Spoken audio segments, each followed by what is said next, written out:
Soon, sharks would rise to take Dunk's niche as top predator.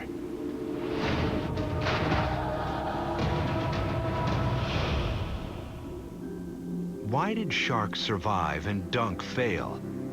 The earliest sharks were probably lunch meat for Dunkleosteus. Sharks weren't always the top predator. Based on the fossil record, we believe that sharks have been around roughly 430 to 450 million years. And they've been around longer than any other group of vertebrates on the planet today. Biologist Dan Huber's fascination with sharks started early. When I was about 8 years old, a relative of mine was attacked by a shark while surfing off the east coast of Florida. And it just caused this tremendous curiosity in me, and I grew up hanging out by the shark tank at the New York Aquarium. In the hunt for clues to the shark's survival, Dan Huber set out to make the first detailed scientific measurements of the shark's bite. Instead of using a potentially dangerous live shark specimen, Huber got his hands on the head of a dead sand tiger shark that got tangled in a fishing line. His aim? Construct a precise virtual shark jaw inside the computer and study the bite from the safety of a desk chair.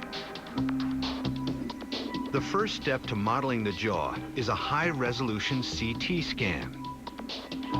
Using these types of modeling techniques, we can actually get estimates of the maximum performance or maximum bite force of animals like sharks.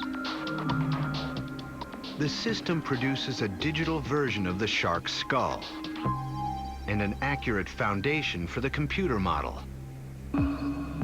Next, Huber dissects his specimen, carefully measuring each muscle that powers the jaw.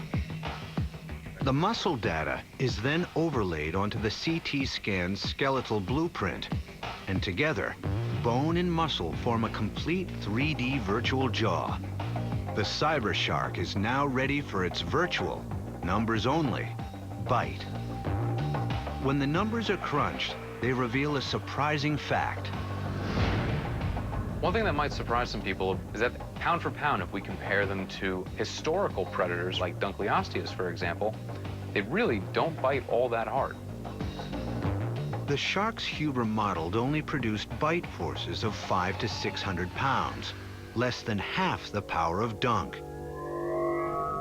So if sharks can't dominate with biting power, why have they been so successful?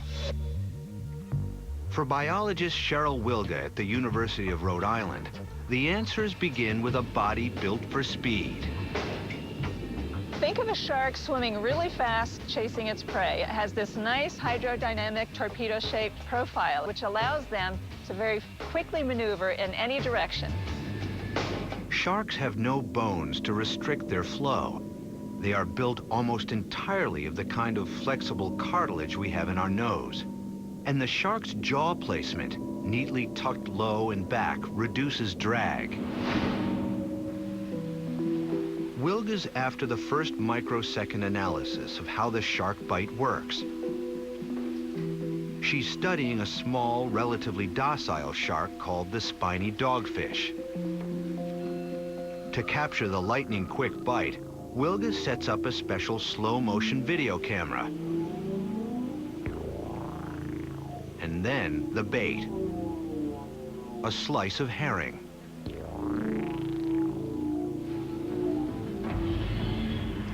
She took it.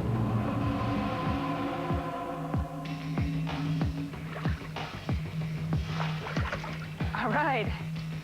Head shaking. That's pretty good. A close-up examination of the video reveals the 5-step shark bite, unique in all of nature. Wilga replays the 5-part shark bite with a live and sedated dogfish.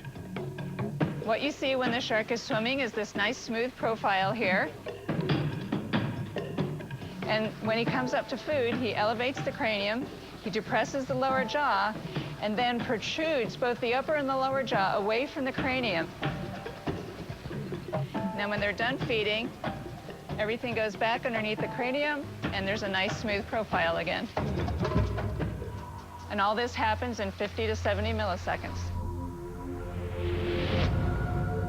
The scientists call it jaw protrusion. It gives the shark a small but important advantage.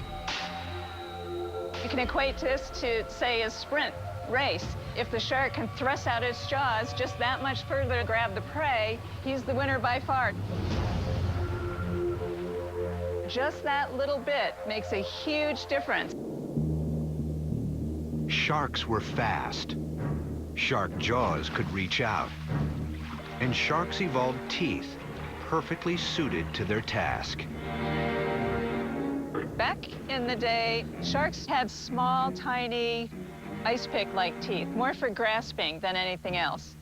But as several different groups evolved, teeth became bigger, but more importantly, it's the shape of the teeth.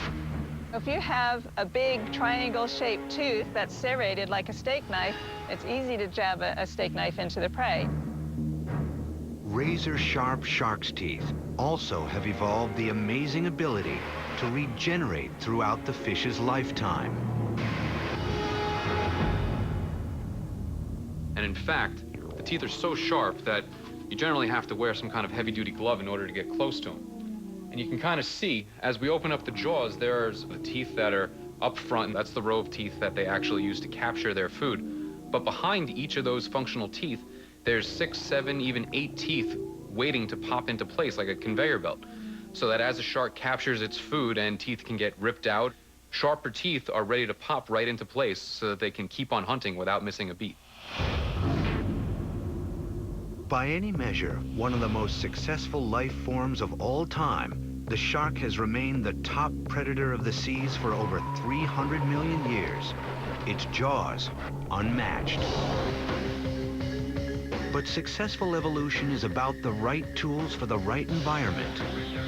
A new kind of jaw would evolve when one lineage of fish took a bold step and moved onto dry land. The top predator of the seas